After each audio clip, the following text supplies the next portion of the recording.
আমরা মানুষরা বরাবরই সৌন্দর্যের পূজারী। সাধারণত আমরা কাউকে দেখলেই ভেবে নেই তার মনটাও হয়তো তার মতোই উজ্জ্বল। কিন্তু সব থেকে অবাক করা বিষয় হলো এই সৌন্দর্যের পিছনে লুকিয়ে থাকে কিছু মানুষরূপী শয়তান। আর এই মুভিতে আমরা এমন একটি মেয়েকে দেখতে চলেছি যে তার সৌন্দর্য দ্বারা ছেলেদের আকর্ষণ করে, আর এরপর তার যৌন চাহিদা মেটার পর তাদের সাথে এমন কিছু করে যা আমাদের কল্পনারও বাইরে। আর এই মুভি থেকে আমরা এমন একটি মেসেজ পাবো যা আমাদের সকলেরই জানা উচিত। তাই ঝটপট একটি ভিডিওতে লাইক করে দেখতে থাকুন আজকের সম্পূর্ণ ভিডিওটি। তো মুভির শুরুতেই আমরা ক্রিস নামে একজন লোককে দেখতে পাই যে পেশায় ছিল একজন সফটওয়্যার ইঞ্জিনিয়ার, আর সেই সুবাদে তার অঢেল সম্পদ ছিল। কিন্তু অবাক করা বিষয় হলো সে এত বড় বাড়িতে শুধুমাত্র একাই বসবাস করে। এর পরবর্তী সিনে আমরা দেখতে পাই ক্রিস তার বউয়ের সাথে ফোনে কথা বলছিল, আর তাদের আলোচনা থেকে আমরা বুঝতে পারি তাদের মধ্যে সম্পর্ক তেমন একটা ভালো নেই। এর ফলস্বরূপ কিছুদিনের মধ্যেই তাদের মধ্যে ডিভোর্স হয়ে যাবে। তাই ক্রিসের বউ তাদের বাচ্চাকে নিয়ে আলাদা থাকে। এর পরের সিনে আমরা ক্রিসকে একটি মার্কেটে দেখতে পাই। মূলত সে এখানে এসেছিল কিছু কেনার জন্য। তাই ক্রিস তখন নিজের মতো করেই পণ্য কিনছিল। ঠিক তখনই তাকে একটি মেয়ে ডাক দেয়, আর ক্রিস যখন তার কাছে যায় সেই মেয়েটি বলে, আমি অনেকক্ষণ থেকে এখানে একটি পণ্য কেনার চেষ্টা করছি কিন্তু পারছি না, আপনি কি আমাকে একটু সাহায্য করবেন? বুঝতেই পারছেন সুন্দরী মেয়ে সাহায্য চাইছে, আর তাকে কি মানা করা যায়? ক্রিস তখন নিঃসন্দেহে তাকে সহযোগিতা করে। আর আপনাদের জানিয়ে রাখি এই সুন্দরী মেয়েটির নাম হলো স্কাই।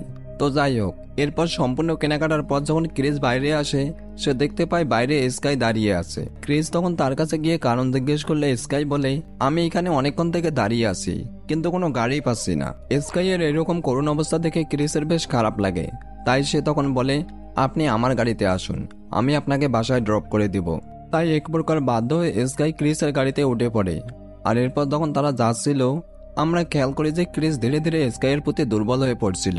এরপর তারা যখন স্কাইয়ের হোটেলের সামনে চলে আসে তারা দেখতে পায় যে হোটেলের গেট বন্ধ ছিল। মূলত এই হোটেলের একটি নিয়ম ছিল, গভীর রাত হলে বাইরে থেকে কাউকে এখানে প্রবেশ করতে দেওয়া হয় না।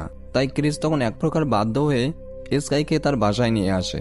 এরপর স্কাই যখন ক্রিসের বাসা আসে সে তার বাসাটা দেখে ভীষণ অবাক হয়ে যায়, কারণ এই বাড়িটি ছিল খুবই বিলাসবহুল। স্কাইয়ের তখন আর বুঝতে বাকি থাকে না ক্রিস হলো একজন কোটিপতি। স্কাই তখন অবাক হয়ে ক্রিসকে জিজ্ঞেস করে, তুমি কি করো? ক্রিস তখন জানায় সে হলো একজন সফটওয়্যার ইঞ্জিনিয়ার। মূলত সে এমন একটি সফটওয়্যার তৈরি করেছে যার মাধ্যমে যে কোনো জায়গার সিকিউরিটি দেওয়া যায়। আর এই সফটওয়্যারটি সে গুগলের কাছে চড়া দামে বেচে দিয়েছে, যার কারণে সে এখন অনেক টাকার মালিক। আর এরপর আমরা দেখতে পাই তারা দুজনে লাল পানি পান করছিল, যার কারণে তাদের আর নিজেদের ওপর কন্ট্রোল থাকে না। আর এরপর যা আবার তাই হয়, তারা ধীরে ধীরে ক্লোজ হতে থাকে। আর একটি পর্যায়ে গিয়ে আমরা দেখতে পাই তারা একে অপরের সাথে ইন্টিমেট হয়। এর পরবর্তী দিন ক্রিস যখন ঘুম থেকে উঠে সে ভীষণ অবাক হয়ে যায়, কারণ সে দেখতে পায় তার পাশে স্কাই ছিল না। অন্যদিকে আমরা স্কাইকে দেখতে পাই সে তার হোটেলে ফিরে এসেছে, আর তাকে দেখার পর তার রুমমেট ভীষণ রেগে যায়, কারণ স্কাই কালকে রাতে হোটেলে ফিরেনি। তাদের আচরণ ছিল বেশ সন্দেহজনক, আর তাদের কথাবার্তা শুনে আমরা বুঝতে পারি তারা একে অপরকে ভালোবাসে। মানে সিরিয়াসলি ভাই, তারা ছিল লেসবিয়ান। আর এই বিষয়গুলো নিয়ে আমি বেশি কথা বলতে চাই না, কারণ এগুলো আমাদের ধর্মে পুরোপুরি নিষিদ্ধ। এর কয়েকদিন পরের কথা, ক্রিস যখন একটি হোটেলে যায় সে সেখানে গিয়ে দেখতে পায় যে স্কাই সেখানে ওয়েটার হিসেবে কাজ করছিল। ক্রিস তখন স্কাইকে দেখে ভীষণ খুশি হয়, আর সে বলে সে এতদিন স্কাইকে অনেক মিস করেছে। স্কাই তখন ক্রিসকে জানায় এই পৃথিবীতে তার আপন বলতে কেউ নেই। স্কাই এর মুখে এই কথা শুনে ক্রিসের বেশ মায়া হয়, আর এরপর থেকে তারা আরো ক্লোজ হতে থাকে। তারা দুজনে যখন হোটেল থেকে বের হয়ে আসে বাইরে ঘোরার জন্য, তারা দেখতে পায় যে একটি চোর ক্রিসের গাড়ি চুরি করার চেষ্টা করছিল। ক্রিস যখন সেই চোরটিকে বাধা দেয় আমরা দেখতে পাই উল্টো সেই চোরটি তাকে মারধর করে, যার ফলে ক্রিস পায়ে ভীষণ ব্যথা পায় আর সে আহত হয়ে পড়ে। স্কাই তখন তাড়াহুড়া করে ক্রিসকে হসপিটালে নিয়ে যায়। আর ক্রিস যেহেতু আহত ছিল, চলাফেরা করতে পারতো না, তাই তাকে সবসময় দেখার জন্য একজন লোক লাগবে। তাই ক্রিস তখন স্কাইকে তার বাসায় নিয়ে আসে, আর এতে করে স্কাইও ভীষণ খুশি, কারণ সে ইতিমধ্যেই ক্রিসকে ভালোবেসে ফেলেছে। এরপর ক্রিস তার বাসার সমস্ত রকম পাসওয়ার্ড স্কাইকে দিয়ে দেয়, যাতে করে সে খুব সহজে এখানে যাতায়াত করতে পারে আর সমস্ত কাজ ঠিকভাবে করতে পারে। স্কাই যেহেতু এখন থেকে সবসময় ক্রিসের সাথেই থাকবে, তাই সে হোটেলে যায় তার সমস্ত জিনিস প্যাক করার জন্য। কিন্তু এই বিষয়টি তার রুমমেট মেনে নেয় না। এর ফলে তাদের মধ্যে অনেকক্ষণ ধরে ঝগড়া হয়, আর একটি পর্যায়ে গিয়ে আমরা দেখতে পাই স্কাই সেখান থেকে রাগ করে চলে আসে। এর পরের সিনে আমরা দেখতে পারি ক্রিস সবসময় স্কাইয়ের সাথেই থাকতো, আর স্কাই তার দেখাশোনার পাশাপাশি ক্রিসের বাসার সমস্ত কাজ করে দিত। ক্রিস তখন স্কাইয়ের এরকম দায়িত্ববোধ দেখে তার ভীষণ ভালো লাগে, আর সে ঠিক করে তার বউয়ের সাথে তার ডিভোর্স হওয়ার পর সে স্কাইকেই বিয়ে করবে। এভাবে তারা দুজন মিলে একসাথে বেশ ভালো একটা সময় পার করছিল। আর আমরা দেখতে পাই ধীরে ধীরে তাদের সম্পর্কটা আরো বেশ গভীর হচ্ছিল। এর পরের সিনে দেখানো হয় স্কাইদের হোটেলের ম্যানেজার যখন তাদের রুমে যায় ভাড়া নেওয়ার জন্য, সেখানে গিয়ে তিনি দেখতে পান স্কাইয়ের রুমমেট লিজার লাশ সেখানে পড়ে আছে। এরপর হোটেল মালিক সেই বিষয়টি পুলিশকে জানালে পুলিশ সেখানে আসে বিষয়টি তদন্ত করার জন্য। অন্যদিকে ক্রিস যখন তার বউয়ের সাথে ভিডিও কলে কথা বলছিল, তখন তার বউ জানতে পারে যে ক্রিস পায়ে ব্যথা পেয়েছে। এই বিষয়টি শুনে আবার তার বউয়ের বেশ খারাপ লাগে। তিনি তখন বলেন কয়েকদিনের মধ্যেই সে ক্রিসকে দেখার জন্য তার কাছে যাবে। এর পরের সিনে আমরা দেখতে পারি রাতের বেলা স্কাই যখন গোসল করছিল, ক্রিস তখন তার মানিব্যাগ চেক করে আর সেখানে সে একটি মেয়ের ছবি দেখতে পায়। কিন্তু হঠাৎ সেখানে স্কাই চলে আসে আর তাকে দেখার পর ক্রিস ভীষণ ভয় পেয়ে যায়। আর সে তখন বিষয়টি সামাল দেওয়ার জন্য পুনরায় স্কাইয়ের সাথে মিলিত হয়। পরবর্তী দিন সকালবেলা যখন ক্রিসের ঘুম ভাঙে, সে ভীষণ অবাক হয়ে যায়, কারণ সে দেখতে পায় তার বাসার কোনো ডিভাইসই কাজ করছিল না, মানে সমস্ত পাসওয়ার্ড কে জানি বদলে দিয়েছিল। ক্রিস তখন অবাক হয়ে পুরো বাসায় স্কাইকে খুঁজতে থাকে, কিন্তু সে কোথাও স্কাইকে পায় না। আর আপনাদের একটা বিষয় জানিয়ে রাখি, ক্রিস কিন্তু পূর্বে স্কাইকে তার বাসার সমস্ত পাসওয়ার্ড জানিয়ে দিয়েছিল। এরপর ক্রিস টিভিতে স্কাইয়ের বন্ধু লিজার মৃত্যুর সংবাদ দেখতে পায়, আর এই মেয়েটির ছবি সে পূর্বেই স্কাইয়ের মানিব্যাগে দেখেছিল। এর ফলে ক্রিস বুঝতে পারে যে স্কাই কোনো ভালো মানুষ না, সে সুন্দরের আড়ালে একটি মুখোশধারী শয়তান। এর কিছুক্ষণ পর আমরা দেখতে পাই স্কাই বাইরে থেকে চলে আসে, আর তার হাতে অনেকগুলো জিনিস ছিল, মানে সে বাইরে গিয়েছিল মার্কেট করার জন্য। এরপর ক্রিস স্কাইকে বলে, আমি টিভিতে তোমার বন্ধুর মৃত্যুর সংবাদ দেখতে পেলাম, তুমি কি এই বিষয়ে কিছু জানো? আর এরপর স্কাই যা বলে তা শুনে ক্রিসের হাত পা তো পুরোপুরি ঠান্ডা হয়ে যায়। মূলত সে নিজেই তার বন্ধু লিজাকে মেরে ফেলেছিল, কারণ সে তার কাজে বাধা দিচ্ছিল। আর সে লিজার সাথে ওই হোটেলে থাকার কারণ হলো সেখান থেকে সে খুব সহজেই ক্রিসের উপর নজর রাখতে পারত। আর এতদিন সে ক্রিসের সাথে ভালোবাসার অভিনয় করেছে, যাতে করে সে তাকে মেরে ফেলে তার সমস্ত কিছু আত্মসাৎ করতে পারে। অন্যদিকে ক্রিস যেহেতু স্কাইকে মন থেকে ভালোবাসতো, সে তাই তার মুখে এসব কথা শুনে পুরোপুরি হতভম্ব হয়ে যায়। আর সে তখন রেগে গিয়ে বলে, তুমি আমার সাথে মিথ্যে অভিনয় করেছো, তুমি আমাকে ঠকিয়েছো, তাই এখনই আমার বাসা থেকে বেরিয়ে যাও। কিন্তু অন্যদিকে স্কাই তো বাইরে যায় না, সে উল্টো ক্রিসকে বন্দি করে ফেলে আর তার কাছে তার ব্যাংকের পাসওয়ার্ড জানতে চায়। এখানে ক্রিস একে তো আহত ছিল, আর তার উপর সে বাইরে কারো কাছ থেকে সাহায্য চাইতে পারবে না, কারণ এখন তো বাসার সমস্ত কিছু স্কাইয়ের কন্ট্রোলে। তখন আমরা দেখতে পাই ক্রিস এখানে পুরোপুরি অসহায় হয়ে পড়ে। এরপর আমরা স্কাইয়ের আচরণ দেখে বুঝতে পারি সে বাইরে সুন্দর হলেও ভিতর থেকে সে একজন পুরোপুরি সাইকো। আর আপনারা হয়তো ইতিমধ্যেই জানেন সাইকোরা কত বড় নৃশংস হয়। এরপর আমরা দেখতে পাই স্কাই ক্রিসকে অনেকভাবে টর্চার করে, যার ফলে এক পর্যায়ে গিয়ে ক্রিস বাধ্য হয়ে তার ব্যাংকের সমস্ত পাসওয়ার্ড স্কাইকে দিয়ে দেয়। আর পাসওয়ার্ড পাওয়া মাত্র স্কাই ক্রিসের সমস্ত টাকা তার অ্যাকাউন্টে ট্রান্সফার করে নেয়। অন্যদিকে স্কাইদের হোটেলের ম্যানেজার যখন স্কাইদের রুমটি পরিষ্কার করার জন্য আসে, তিনি তখন সেখানে একটি দূরবীন দেখতে পান, আর বিষয়টি তার কাছে বেশ অদ্ভুত লাগে। তিনি যখন সেই দূরবীন থেকে চোখ রাখেন, তিনি সেখানে ক্রিসের বাসা দেখতে পান। আর সেখানে তিনি স্কাইকে দেখে বুঝতে পারেন এই মেয়েটিকে তো তার বন্ধুর খুনের অপরাধে সন্দেহ করে খুঁজতেছিল পুলিশ। এই মেয়েটি ক্রিসের বাসায় অবস্থান করছে, এই বিষয়টি তার কাছে বেশ অদ্ভুত লাগে। সে তখন ক্রিসের বাসার উপর নজর রাখা শুরু করে।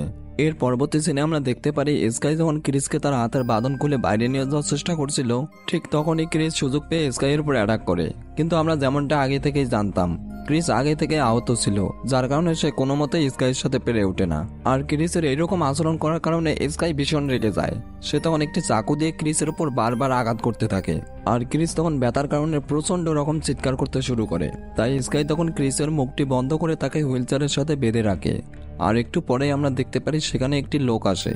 ক্রিস তখন এই লোকটিকে দেখা মাত্রই চিনে ফেলে, কারণ এটি ছিল সেই লোক যে কিনা ক্রিসের গাড়ি চুরি করার চেষ্টা করেছিল।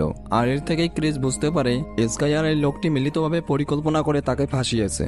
স্কাই তখন সেই লোকটিকে বলে, ক্রিসের ঘরে অনেকগুলো দামি দামি পেন্টিং আছে, তুমি সেগুলো বেচার ব্যবস্থা করো। আর এরপর স্কাই তার রুমের সমস্ত রকম ডিভাইস নিয়ে সেখান থেকে বেরিয়ে যায়। অন্যদিকে আবার স্কাইদের হোটেলের ম্যানেজার তার উপর নজর রাখছিল, আর সেই ক্রিসের বাড়ি থেকে বাইরে যাওয়া মাত্রই তিনি অনেক কষ্ট করে ক্রিসের বাড়ি জানালা ভেঙে সেখানে প্রবেশ করেন। আর তিনি সেখানে ক্রিসকে আহত অবস্থায় দেখতে পান। কিন্তু সব থেকে খারাপ বিষয় হলো এই লোকটি যে এখানে প্রবেশ করেছে, এই বিষয়টি আবার স্কাই সিসি ক্যামেরায় দেখে ফেলে। ক্রিস তখন সেই লোকটিকে দেখে তার মধ্যে একটু বেঁচে থাকার আশা দেখতে পায়। সে তখন বলে, তুমি আমাকে এখান থেকে উদ্ধার করো। কিন্তু সব থেকে কষ্টের বিষয় হলো সেই লোকটি বলে, আমি তোমাকে কেন উদ্ধার করব? আর এর বিনিময়ে আমি কি পাবো? মানে ভাই একবার চিন্তা করুন, মানুষের চিন্তাধারা দিন দিন কতটা নিচে নেমে যাচ্ছে। ক্রিস তখন বলে, আমার দেওয়ালে অনেকগুলো দামি পেন্টিং আছে, আমি সেগুলো তোমাকে দিব, তুমি আমাকে এখান থেকে উদ্ধার করো। এই শুনে তো লোকটি ভীষণ খুশি।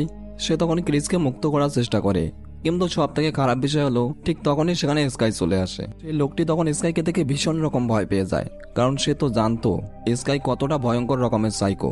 সেই লোকটি তখন সেখান থেকে একটি দামি পেন্টিং নিয়ে পালিয়ে যাওয়ার চেষ্টা করে, কিন্তু আমরা দেখতে পাই সে কোনোভাবেই পালাতে পারে না। আর একটি পর্যায়ে গিয়ে স্কাই তাকে ধরে ফেলে আর তাকে প্রচন্ড রকম কষ্ট দিয়ে মেরে ফেলে। অন্যদিকে ক্রিস দেখতে পায় যে স্কাই যখন বাসায় প্রবেশ করেছিল সে দরজাটি লাগাতে ভুলে গিয়েছে, আর এই সুযোগে ক্রিস সেখান থেকে পালিয়ে যায়। আর বাইরে এসে ক্রিস একটি গাড়ি দেখতে পায়। সে তখন সেই গাড়িটার মাধ্যমে যতটা সম্ভব দূরে যাওয়ার চেষ্টা করে। এইভাবে অনেকক্ষণ চলার পর সে একটি পর্যায়ে গিয়ে পড়ে যায় আর হাইওয়ের মাঝে এসে পড়ে। তখন একটি লোক ক্রিসকে এই অবস্থায় দেখে তার গাড়িতে তুলে নেয়। ক্রিস তখন সেই লোকটিকে তার সমস্ত বিপদের কথা খুলে বলে আর তার কাছে সাহায্য চায়। সেই লোকটি তখন বলে, আমার উপর বিশ্বাস রাখুন, আমি আপনাকে অবশ্যই সাহায্য করব। কিন্তু একটু পরেই ক্রিস খেয়াল করে যে সেই লোকটি পুনরায় তাকে তার বাসার সামনে নিয়ে এসেছে, যেখানে আগে থেকে স্কাই রক্তাক্ত অবস্থায় দাঁড়িয়েছিল। ক্রিসের তখন আর বুঝতে বাকি থাকে না এই লোকটিও স্কাইয়ের টিমের হয়ে কাজ করে। তারা তখন দুজনে মিলে আবারও ক্রিসকে বন্দি করে ফেলে। মূলত এই লোকটির নাম হলো জন, আর সে হলো স্কাইয়ের সৎ বাবা। আর তাদের প্রধান কাজ হলো ধনী ধনী লোকদের টার্গেট করা আর এরপর তাদের বিভিন্নভাবে টর্চার করে তাদের কাছ থেকে সমস্ত টাকা হাতিয়ে নেওয়া। এর একটু পর জন জানতে পারে যে ক্রিসের আরো একটি ব্যাংক অ্যাকাউন্ট আছে যেখানে আরো অনেকগুলো টাকা থাকার কথা। তারা তখন ক্রিসের কাছে তার ফিঙ্গারপ্রিন্ট চাইলে সে তো দিতে রাজি হয় না, যার ফলে তারা দুজন মিলে ক্রিসকে ধরে তার হাতের আঙ্গুলি কেটে নেয়। মানে একবার কল্পনা করুন একটা মানুষকে তারা আর কতভাবে টর্চার করবে। তো এর পরবর্তী দিন আমরা দেখতে পারি ক্রিসের বউ জিমি আসে সেখানে তার সাথে দেখা করার জন্য, কিন্তু সে রুমের ভেতর ঢুকেই দেখতে পায় ঘরের সমস্ত জিনিস ছিল অগোছালো, আর যা দেখে সে বুঝতে পারে এখানে নিশ্চয়ই খারাপ কিছু হয়েছে। ঠিক তখনই সেখানে স্কাই চলে আসে। জিমি তখন স্কাইকে জিজ্ঞেস করে যে তার স্বামী কোথায়। স্কাই তখন তাদেরকে একটি রুমের কাছে নিয়ে যায় যেখানে ক্রিস আগে থেকেই বন্দী ছিল। আর যখনই তারা রুমের ভিতরে প্রবেশ করে বাইরে থেকে স্কাই দরজা লাগিয়ে দেয় আর তাদের সেখানেই বন্দী করে দেয়। অন্যদিকে এতদিন পর নিজের পরিবারের মানুষকে দেখে ক্রিস সেখানেই কান্না করতে থাকে। এর পরের সিনে আমরা দেখতে পারি স্কাই আর তার বাবা ব্যাংকে আসে আর ক্রিসের সেই কাটা আঙ্গুল দিয়ে তারা ব্যাংকের ভল্ট খুলে, কিন্তু তারা ভিতরে তাকানোর পরে অবাক হয়ে যায় কারণ এখানে কোনো প্রকার টাকা ছিল না, যার ফলে তো তারা ভীষণ রেগে যায় আর ঠিক করে যে ক্রিসকে এবার মেরেই ফেলবে। এরপর তারা বাসা আসা মাত্রই ক্রিস তাদের উপর অ্যাটাক করে দেয়, কিন্তু আমরা দেখতে পাই জন ছিল ভীষণ শক্তিশালী। সে মুহূর্তেই ক্রিসের উপর আক্রমণ করে তাকে মাটিতে ফেলে দেয়। এভাবে তাদের মধ্যে অনেকক্ষণ মারামারি হলে স্কাই তখন সেখানে একটি বন্দুক নিয়ে আসে। জন তখন স্কাইকে বলে, তুমি ক্রিসকে এখন এই গুলি করে মেরে ফেলো। কিন্তু আমরা দেখতে পাই অবাক করা বিষয় হলো স্কাই এখানে জনকেই গুলি করে মেরে ফেলে।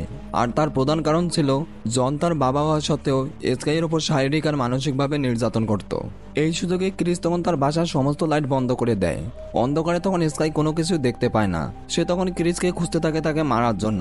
তবে অনেকক্ষণ খোঁজার পর একে অপরকে তারা দেখতে পায় আর তখনই ক্রিস তার উপর অ্যাটাক করে দেয়। কিন্তু আমরা দেখতে পাই স্কাই ছিল অনেকটা শক্তিশালী, ক্রিস কোনো মতেই তার সাথে পারছিল না। আর একটা পর্যায়ে গিয়ে স্কাই যখন ক্রিসকে পুরোপুরি মারতেই যাবে আমরা দেখতে পাই পিছন থেকে ক্রিস আর স্ত্রী সেখানে চলে আসে আর একটি ভারী বস্তু দিয়ে স্কাইয়ের উপর অ্যাটাক করে, আর এতে করে স্কাই সেখানেই মারা যায়। আর এভাবে একজন নৃশংস সাইকোর করুণ পরিণতি হয়। তো বন্ধুরা, কখনোই মানুষের বাইরের সৌন্দর্য দেখে তার প্রতি ইমপ্রেস হবেন না আর তাকে বিশ্বাসও করবেন না, কারণ কে জানে কার ভিতরে কি আছে। তাই অবশ্যই মানুষকে বিশ্বাস করার পূর্বে তার ভিতরের দিকটা যাচাই করে নেবেন। তো আপনার কাছে কি মনে হয়, মানুষের সৌন্দর্য নাকি ব্যবহার কোনটা বেশি গুরুত্বপূর্ণ? অবশ্যই কমেন্টে জানিয়ে দিবেন। আর এই মুভিটি যদি আপনার একটুও ভালো লাগে তাহলে ভিডিওতে একটি লাইক দেবেন, কারণ আপনার একটা লাইক দেওয়ার ফলেই আমাদের কষ্টটা সার্থক হয়। তো পরিশেষে এইরকম সব ইন্টারেস্টিং মুভি দেখার জন্য এখনই সিনেপাই চ্যানেলটি সাবস্ক্রাইব করুন। তো ভালো থাকবেন, ধন্যবাদ।